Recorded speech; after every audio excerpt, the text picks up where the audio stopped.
coming to a panel discussion after that delicious lunch couldn't be easy for everybody. So I don't know why I almost couldn't believe that. All the food was great, but that nice barbecue thing is pretty awesome. So as we'll start to be the moderator of a discussion that usually occurs at about 2 o'clock in the morning with beer or wine on the table, often after a bad day, rarely after a great day because you have those discussions in the morning. But the topic for today is growth. The name of our panel here is Miracle-Gro, kind of a misnomer. Development strategies for growing your group. I have been in this industry for 20 plus years. I have been active in the industry as both an attorney representing restaurateurs, chefs, and developers, and also as a consultant who helps hotels and developers evaluate, understand, and contract with elevated food and beverage such as these gentlemen provide. And I can tell you that growth, successful growth, is not a miracle. It is the effort of Olympian discipline and effort. And I'm sure we're going to learn a little bit about that today. With me is John Omar Sana, who is the founder and owner of Gray Restaurant in Savannah, Georgia, the best restaurant of the year 2017 per Eater. And John comes to the restaurant industry, I think, in an interesting way, an entrepreneurial way. Not the kind of background that the gentleman at the far left is, and that is my old friend, the terrific decorated chef Fabio Trabocchi, who is based in Washington, D.C. now.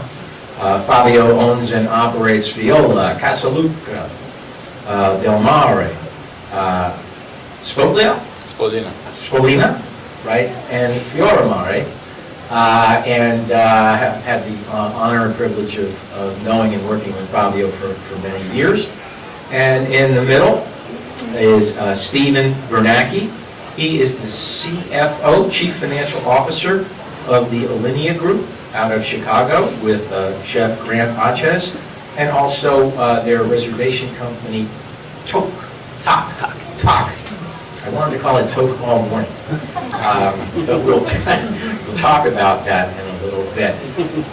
So, growth. All right, you guys started off, right? We're sitting here with three different types of professionals.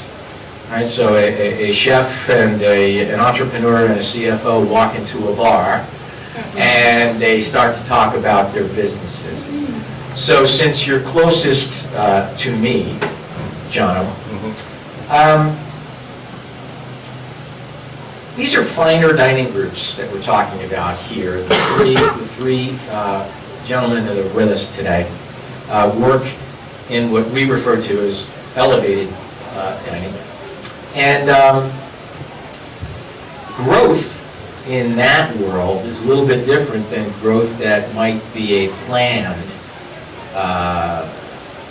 strategy from the Darden Group, who maybe wants to grow Seasons 52 restaurants into 50 units in 5 years.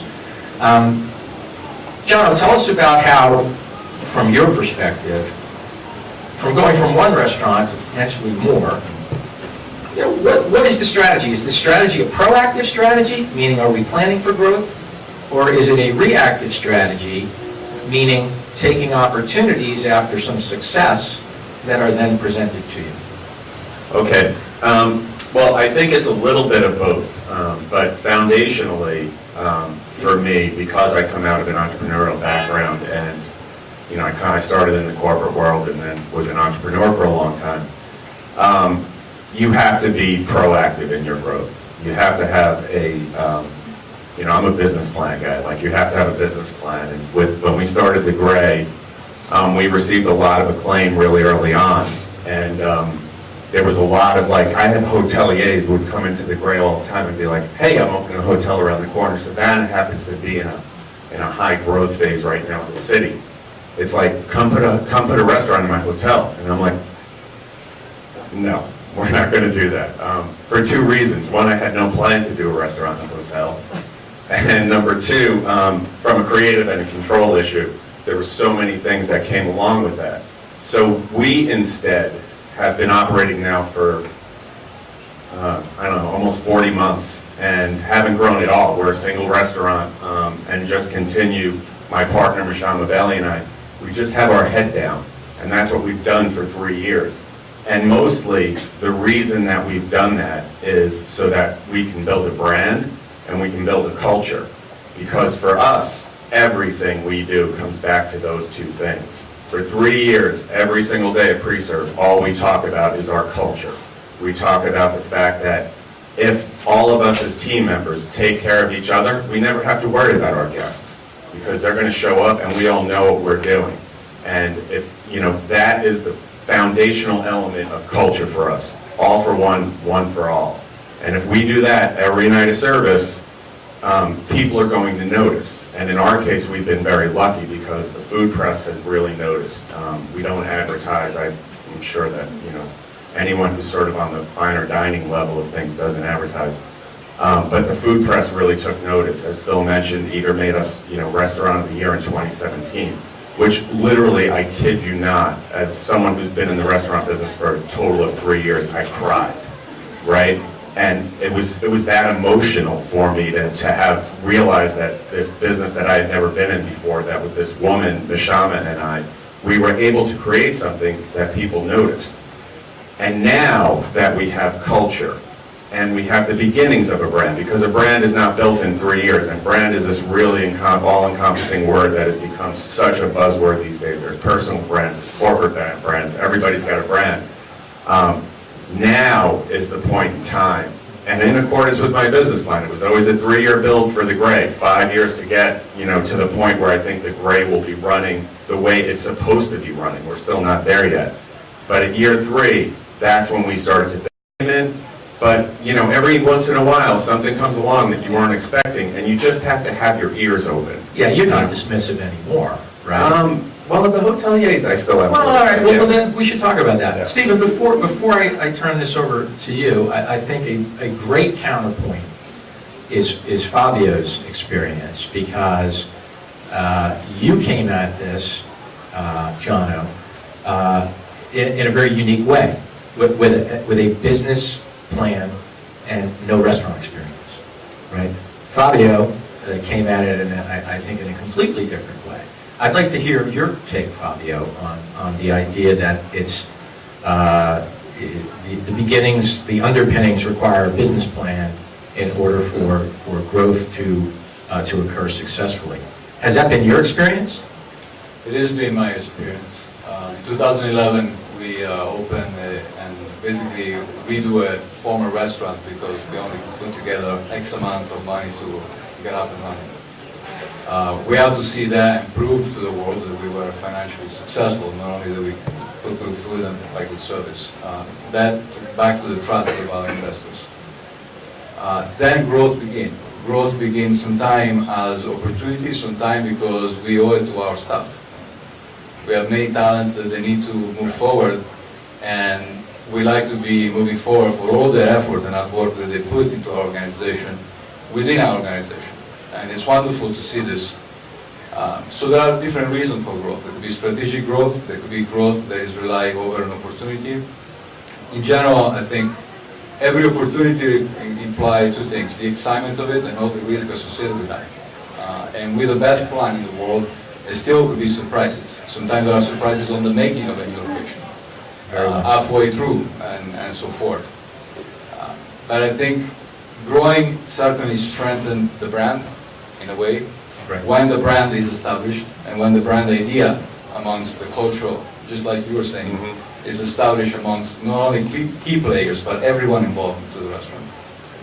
So that's kind of my story. And having walked through some of that with you, I can tell the folks that was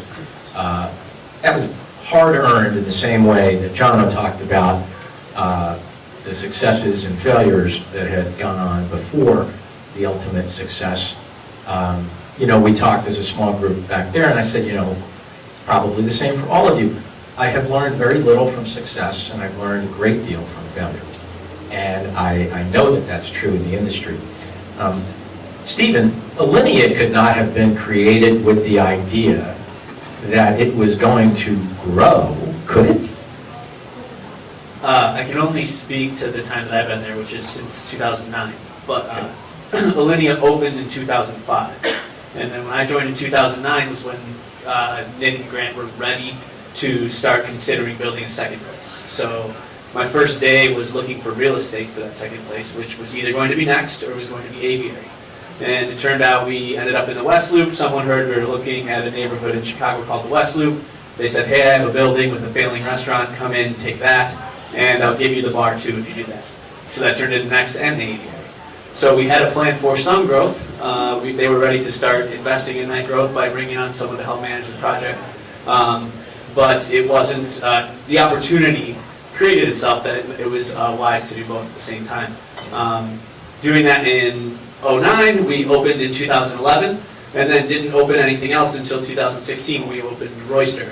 That project started in 2013 when we brought the executive chef Andrew Brochu back on staff. He was an alumni from Alinea, but we were patient looking for another building. It ended up that it was right next to Next and Aviary because we enjoyed that building and knew a lot about it.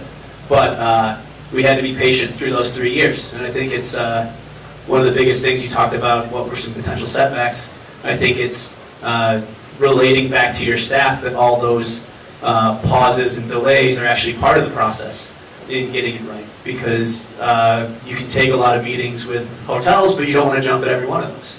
Not every opportunity is the right one. And you have to keep the team members on your side and have them believe that the process is moving forward, even if it feels like it's not. Yeah, in your industry, do we see the idea of being stationary a bad thing? I mean, that's you all raised a point that frankly I did not address in my pre-discussion thoughts, which was the relating of your plan to your staff. And Fabio expressed it in a way that I have heard many times, which is if I don't grow, I'm not able to reward the excellent efforts that the people who work with me provide. Another guy named Colicchio that's in New York thinks the same way, that I have all of this incredible talent that deserves another more opportunity. And then from a practical standpoint is I will lose them if I do not provide them with more opportunity. Do you see it that way? And let's start out, Stephen, since you've got the ball. I would say we frequently talk about who our next leaders are and what positions we're going to be able to put them in. Undoubtedly, people who've been with the company 10 years are going to move on to their own projects. They have that ambition, and you want those people at your company. But the other way to do it, like Fabio said, was to give them the opportunity to lead a project. So we think about it from that angle, but that nor the real estate deal nor the availability of cash can make a project great. So you have to have all those run together. I guess I would say you just got to be patient until they all kind of line up. But Fabio, in that regard, Yes. so there's a book that probably a lot of us here have read that I try to reference every once in a while, the Malcolm Gladwell book, The Tipping Point. And I thought about that as it related to restaurant growth. And again, you've articulated some reasons for growth, both offensive and defensive. But when is the time? When is that tipping point when you know, okay, we've opened another restaurant, it's been successful, or reasonably successful. When is the tipping point? When do you know that there's another one that should be coming? Well, It's a combination of things. It's based on, we're looking at many opportunity, and here comes a great opportunity that should be looked into in depth. And therefore, it could be a combination of a perfect storm. The right people available within the organization or from the outside, the right opportunity, the right time. And probably, just like we've come along of finishing one restaurant and have kept our investors happy, that they have to see their money back. Because that can establish a trust for any new venture that we may want to encounter. Having said this, any new location, any new growth, any new opportunity, they do represent a tremendous human effort. They start probably anywhere between 12 to 16 months before we even open the door and serve the first meal, and that if we fast. And that's a scary 16 and 18 months It is. for Every both single the one of them. professionals and the investors, right? Yes, it definitely is. Anything could happen that certainly is not part of the first night of opening excitement, you know. But yet it's great to be there once you actually open the door. I think that you all relate to that in different ways, and we're all learning a new thing every time that we're doing an opening that we haven't thought about it. When we thought we've seen them, most of them, there's something new coming up, whether it's related to the real estate, to the environment, to some delays that we haven't seen, and so forth. But we got to protect the opening, we got to protect what we invested on, so whatever may be the challenges, they always have to be overcome and come to a solution. There's a relationship between us, the investors, the landlord, or whatever the situation is. But back to the tipping point, to me is the opportunity presents itself, we have the people to do it, we have a good concept for whatever the opportunity is, and we have happened to be in a good position with our investor groups, and they're happy about what we're doing. Shana? Keep the people.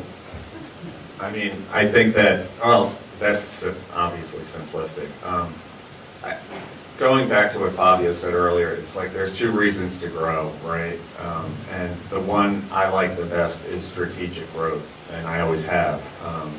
And you know, what plays into that and where you grow and how you grow. Like for me, I always say the Gray is in an old abandoned Greyhound bus terminal that we rehabilitated. It was a segregated space. My partner is a woman, African American.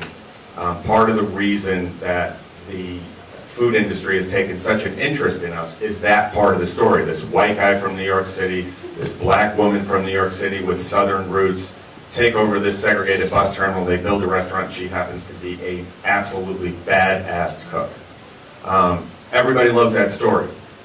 I can't do another Gray. Like, we can't do one. There, you know, unless I'm gonna go get another bus terminal, and now all of a sudden, I'm just doing something that's contrived, right? Now I'm like the bus terminal guy. Nobody wants to be the bus terminal guy. And so, for us, you know, going, and I'm gonna keep coming back to the word brand, it's like the reason that, you know, we put so much energy and resource and time into the rehabilitation of the bus terminal was to create a brand that we could leverage potentially into other types of food and dining and hospitality, not just, you know, doing another Gray, which frankly I just don't believe makes sense for us, which is part of the reason I've always turned down the hotel guys, because they want the Gray.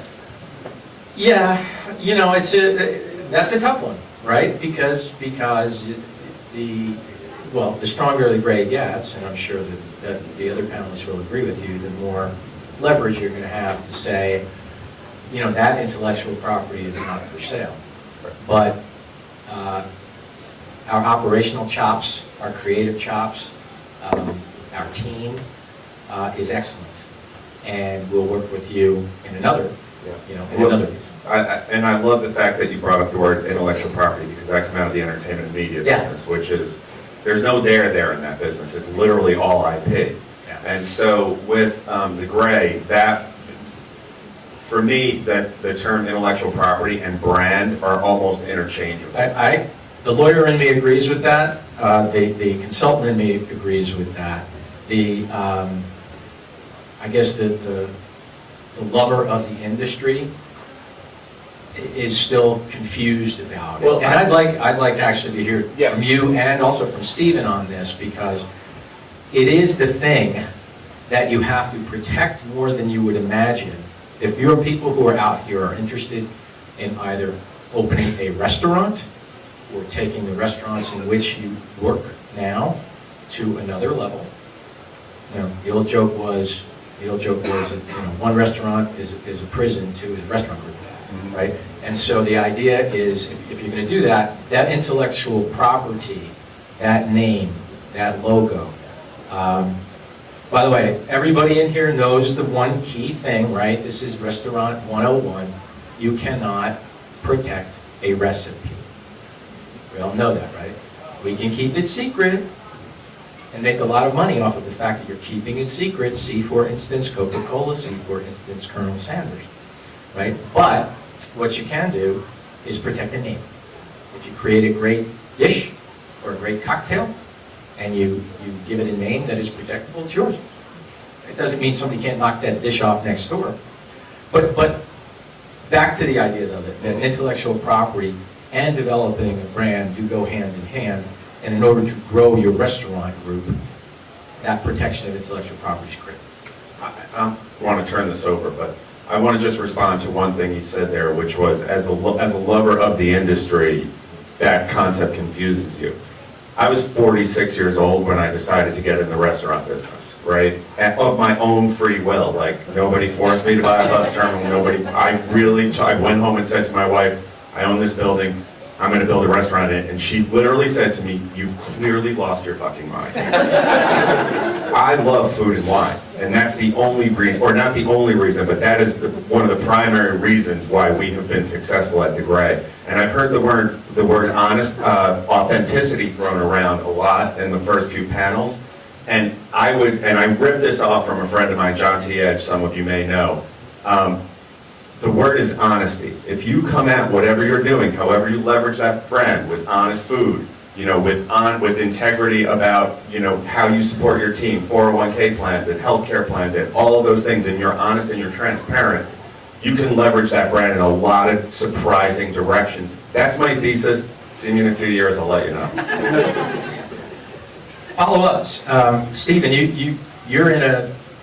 think you're in a unique spot in this panel because the brand that your group has developed has become an elite brand. And how do you leverage that eliteness with approachability, right? In terms of growth, right? The idea is that, some would say Alinea is not for everybody. I would say, well, it could be, but on the same token, that's not your market, and your growth strategies are not for mass consumption, correct? Yeah, I'd say something we debate a lot is what is similar in our restaurants between them, from Royster, which is on the higher end casual, about $80 check average, up to Alinea, which can be as much as $500 a person. So what's similar between those restaurants and what's different? And then when you take that to Aviary, which is primarily focused on the cocktails, what's similar and what's different? And then Next, which is fine dining again, but not quite as fine dining as Alinea for most of the year. What's similar and different? And it gets into a debate between actual steps of service and then the way we clean up at the end of the night. So the foundational things, the way the employees treat each other, the management treats the employees, and so on, and then the way we try to act towards the guests is all the same, but we make intentional choices to differentiate the businesses from each other to be applicable to a whole other customer set. There's only so many people who want a 3 to 4 hour fine dining menu on a Wednesday night. There's a lot more people who want fried chicken. So in order to try to address all those parts, you have to make yourself different than what you made 10 years ago. So with the Alinea group, so many directions that you can go with I'll use a brand, the word brand, but a brand, a creative ownership. Talk about geography for a minute. All right. So some people think growth is the Danny Meyer philosophy used to be. I want to walk to my restaurants. I want to be able to walk to my restaurants. I love Danny. Danny's a genius. That was quaint, right? I'd like to walk to my restaurants. Well, it's 2018, And we're able to get to places faster, learn about places faster, spend our money faster, look for experiences in a more aggressive way than ever before. Where do you take it in terms of that growth? And for a minute, you need to talk about talk with the idea that said, hey, one of the ways to grow is to make sure you're capitalized well, right? And so talk, I'll let you explain it, but talk is a revolutionary reservation system that focuses on high-end dining. And explain how. We started Talk out of Next, and it was the idea of tickets for restaurants. So Nick Kokonis, one of our founding owners, had the idea that it didn't make sense that this form of entertainment, fine dining, counted on the guest's willingness to show up that night, and the restaurateur was left holding the bag. So he said, I'm going to go ahead and sell this like any other form of entertainment, like a concert, like a sporting event, anything like that. And Chef Achatz told him, I don't think that'll ever work. So Nick said, I'll make you a bet. If it doesn't, we'll just book it like a normal restaurant. So with that willingness between the two of them to get into this new part of the restaurant industry, we were able to sell tickets for our dinners 13 months in advance, where we will sell at Thanksgiving for the whole following year as a season ticket. We have people coming back 4 times.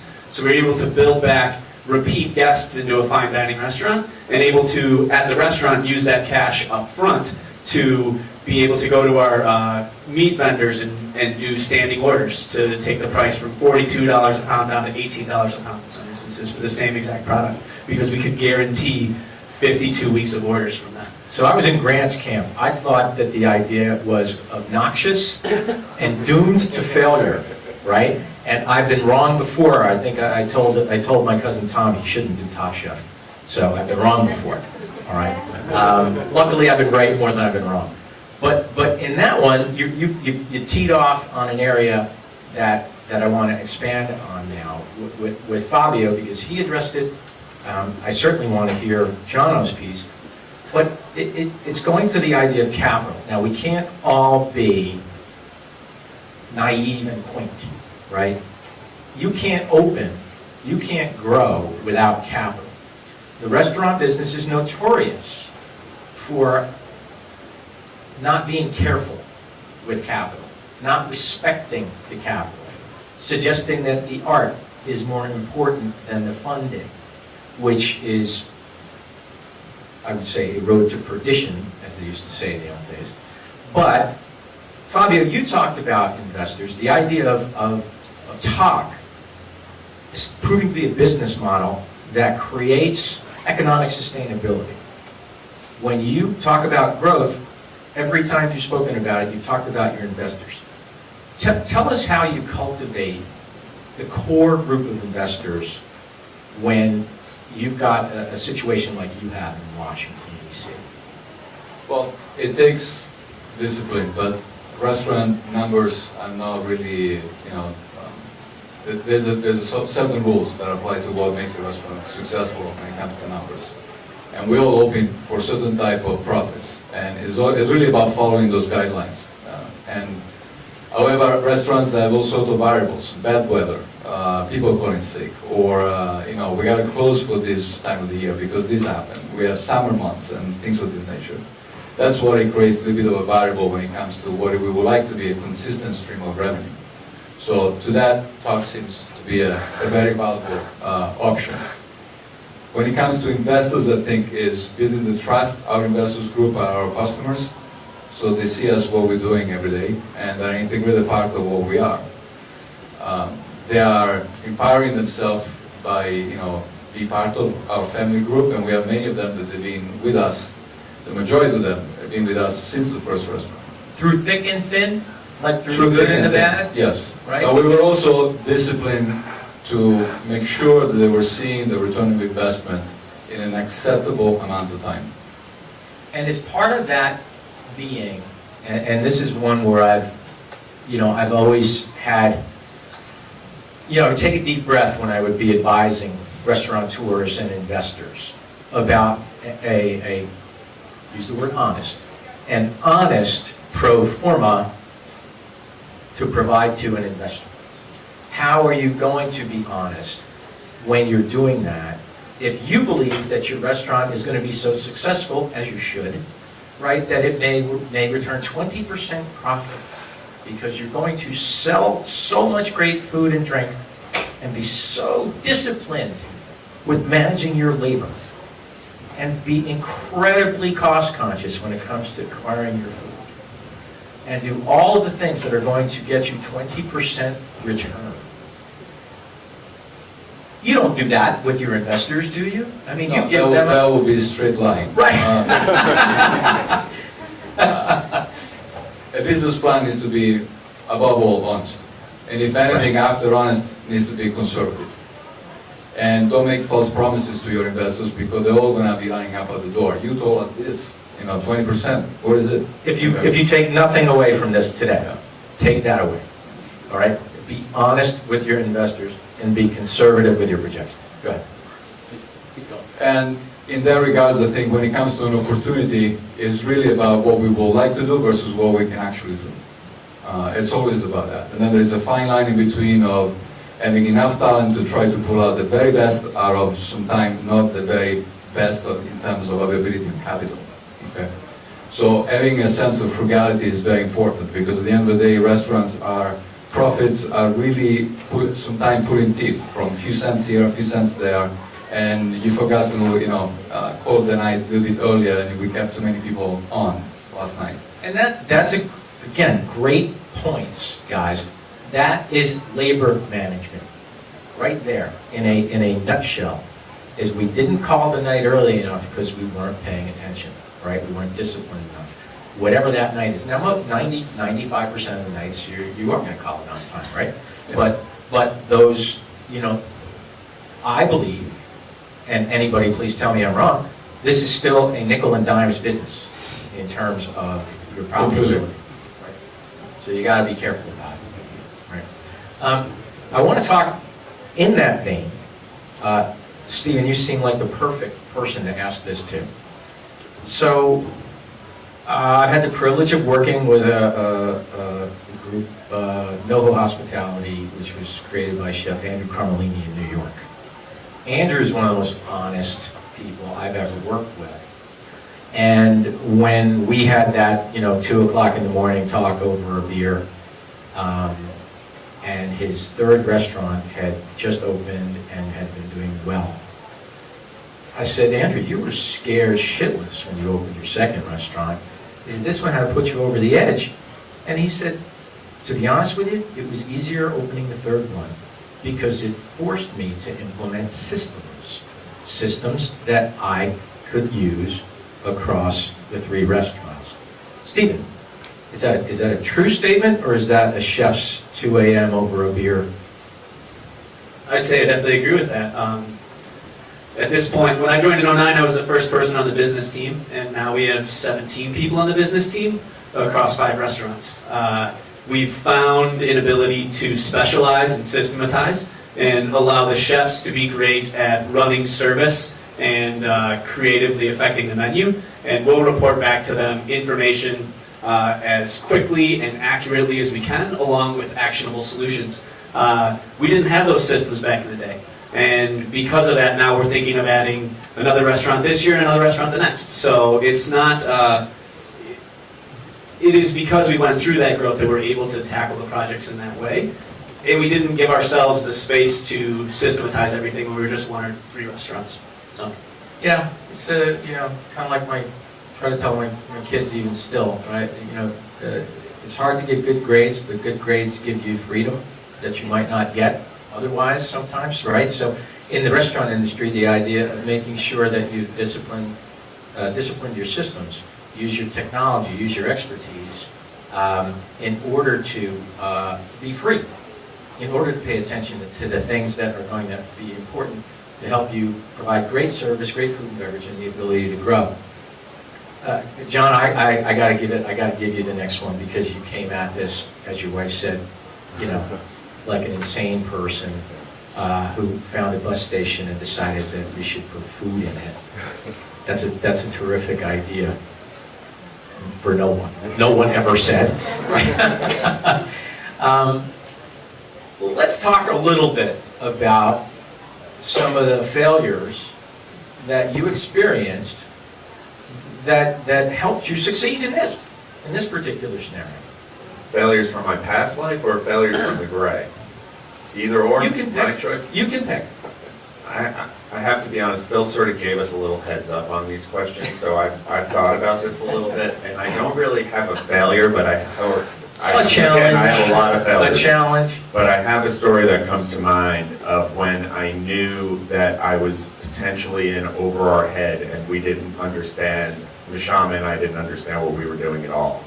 So it was like we were maybe 6 months in, and I was a first-time restaurateur. Mishama was a first-time executive chef. And she worked in a small restaurant in New York City where she kind of was mentored called Prune, which is 30, 35 seats, and she's the sous chef there. And the gray is like when you factor everything in, 130, 40 seats with all of the private dining in that. And we couldn't keep a porter. We could not keep a porter. Like, walk out in the middle of service, dish pit, and everyone knows if your dish pit goes down, I actually didn't know at the time, but if your dish pit goes down, your restaurant goes down. And we just every night something would go wrong, and then we started having trouble keeping cooks, and at some point, at first you're like, oh, that guy sucked, or, she didn't have the energy for this, or whatever. And then 6 months, when you're losing everybody, it's like, you gotta look in the mirror, and you have to be like, what are we doing wrong?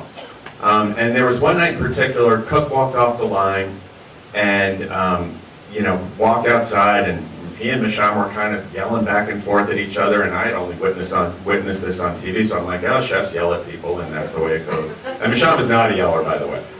And I went outside to talk to him, and he's like, I can't work here anymore. And he took his chef jacket off and threw it down. It's like, you people don't respect me, and you don't respect us.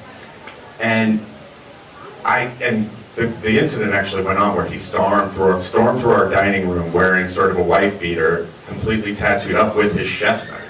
And it was like, we had like a lunatic running through the dining room. That happens in Greyhound bus stations. Yeah, it was very, and I went downstairs with him, and he still had the chef knife, and I'm like, all right, if we're gonna have this conversation, you're gonna have to put that on the ground, and I stepped on it.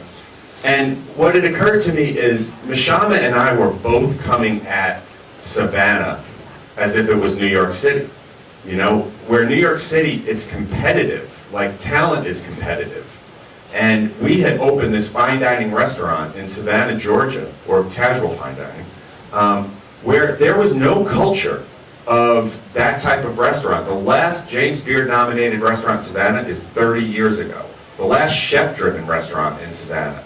Yet we came to it with that, we did exactly what everyone tells you not to do in the South. Come in with this New York attitude and come in and, we know how to do this. And that's how we were interacting with our staff. I come out of the entertainment business. You yelled all day long. That's what you did. That's how you communicated it. And then you had a beer at 2 a.m. And so that was the time when I said to Mishama that next day, I'm like, you know what, we're doing something really fucking wrong here. We don't know how to talk to these folks. What we're doing just doesn't work here. And it's time for wholesale change. And that wholesale change took a couple of years, but we've got there. We've gotten there, and it's just been one of those true, really learning, teaching, epiphany, every sort of cliche you can use. That's unique. The idea that you walked into a place like Savannah, like a couple of New Yorkers who were going to teach them how to do business, and then learn to respect the terroir of where you were. And I think that's a very, very thoughtful story, because Philadelphia and New York are just a short distance away, yet the cultures in these two towns are markedly different, and both exceptional. But they're not Savannah, and Savannah is not Charleston, right? Charleston is different. Or Chicago, right? Fabio, only because when we got to know each other, it was during a meltdown of the economy back in like 2008. And, I recall that you came to New York at the invitation of Steve Hansen, right? And Fabio came to New York City, put 3 New York Times stars on a terrific restaurant there. And as soon as he did so, the economy crashed. It was the shortest-lived Michelin star ever. What did you take from that? Now, clearly, that was not a fault of yours by any stretch, but you lived through a true meltdown. It was funny when I heard Stephen say that it was 2009 and Grant went out looking for a new restaurant, and I actually thought to myself, oh, I'll bet there was quite a bit of property available, in 2009, that people might pay you to use. But I know Fabio was in honestly, a true meltdown, not of his making, and yet he sits here today as one of the most successful chef restaurateurs in the country, and I think this whole room would benefit from hearing how you overcame that. Well, it was the best lesson that you can possibly imagine, because I only had few options. Is either you loser all or loser whole. Okay? And I mean, I know that you know a lot more than I was thinking we were going to have time to share, but it was certainly a defining moment, because I worked for years to build a certain level of cooking and reputation and so forth, and yet in a very short period of time, October 2009, we had the economical meltdown that led eventually to a closing of the true reason why I relocated from Washington to New York City. And this is not a story about only one man, but it's a story of a family, a wife and children that were at that point moved up to New York. And was enough to have bought also a house at the top of the market, where the market collapsed shortly after. Every man should do is do whatever it takes to bring money home, food on the table. And I did all sorts of jobs, and I think, Phil, you know a few of them. As I was doing this, I really wanted to gain the strength to do my first own restaurant. I learned from touching the bottom, and I think that was the best lesson ever. But it certainly put a temper of intensity in the families, with our children, in ways that maybe some of you that went through something like this can imagine and been there, but they're certainly very defining in terms of strengthening your character. And even when we opened Fiola, our first restaurant, we started with raising money in that atmosphere, in that economical climate, and we had very little. And we took a location that nobody wanted, and it actually was closed for 2 years, and not one restaurant operator wanted to look at it. For us was the best opportunity, because since nobody wanted to look at it, came at the perfect price. But the only thing that I had going for myself is that I knew the location, because when I was 21 and first arrived to this country, they were crazy enough to make me become a chef at the very same location that we took over 15 years later, after it was in the market for 2 years, where I actually happened to meet my wife. So that was the story that maybe you want to hear, or everybody wants to hear. Well, I wanted them to hear it. I wanted them to hear it because I will tell you that Jono is interesting and passionate, and Stephen is brilliant and brings a mindset to the business that that the business didn't used to have 10 years ago. But Fabio brings something that is truly inspirational and that doesn't get talked about enough, which is growth doesn't just happen. Growth comes from a lot of attempts, a lot of missteps, making sure we remember what those missteps are, and a firm belief that you are as good as you think you are, right? And that all those around you know you are, and that it's a question of grit sometimes, folks. Growth and success is sometimes really just a question of grit.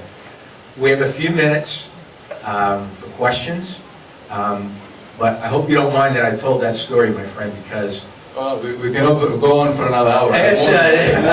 But it is a story with a happy ending and an awful lot of inspiration. But any questions for our panel, who have been great, brought a lot of great perspective here? Is there a question for John now? Yep. Kind of interested in your background coming from outside the industry, coming in. Are there pieces of your success that you attribute to kind of bucking or questioning conventional wisdom in the growth of Gray? That's a hard one to answer. I think, I guess so, right? Because I didn't know anything about the restaurant business. I was a guest my entire life. Because of my career, I got to live in good places. Like the only places I've ever lived are New York, Paris, LA, and London, and really good food towns. And again, because of my career, I ate out almost every night of my life. And I developed a perspective on food and wine, but purely from the guest point of view. Like I knew what I liked to eat, I knew what I liked to drink. And when I was walking around the bus terminal before we restored it and came up with this idea of turning it into a restaurant, that by definition was doing the unconventional. Because, and I remember the reactions I got were, he's doing a vanity project, and I've never really done anything for vanity, and that was definitely not a vanity project. Like, I thought Savannah could use the type of establishment that the Gray is, and in a way it was a self-serving thing, because my wife and I had a home there, and there wasn't any place that I really connected with. There was places that I liked some of the food, you knew the people, but no place that I felt offered a complete experience. And I felt because of all that I had done in terms of all that I had eaten and drank, and all of the startups that I had been involved in, which number like 25, that I could bring that startup experience to bear and just apply it. I guess I always looked at the restaurant business as just another business, from a business perspective, and maybe that was the unconventional thing. And I took my passion for food and wine and just decided to do a different kind of startup. Thank you. Question here? So, I want to know, when you decided, Little Sama decided you had to change, what did you change? Oh, everything. We changed. It started with how we interacted with the staff. And somebody on our team said something recently. And maybe this is a negative comment on the South, or maybe it's just an observation on the South. But he said, you know what? Down here, and this is one of our sous chefs, Trevor Elliott, and he said, you know what, and he's also from New York, and we were having a management meeting recently, this is like in the last few months, and he said, you know what I learned after being here for a year, is you kind of have to treat everyone like a volunteer. Not like they're being paid, we try and lead the industry and, all of those sort of, how we work with our team and how our team is compensated and all that. But because there's not that competitive aspect, it hasn't infiltrated the employee pool yet, and so you have to come at them with, you want to, obviously everything's about team, and and that really is ingrained in our culture now, and it got ingrained in the front of the house culture before it made it through to the back of the house culture. But coming at them like, we need you have to understand what we're doing, and you have to understand why we're doing it, and you have to understand who our guests are and why they want to come here. And We're getting the wave, so I'm sure that the panelists will stick around for questions. I'd like to thank you for your attention. It's very rare to get three really terrific people, like with the experience, the diverse experience that they have. The panel might not look diverse, but I would say that the experiences are diverse, and that counts for something. So thank you all.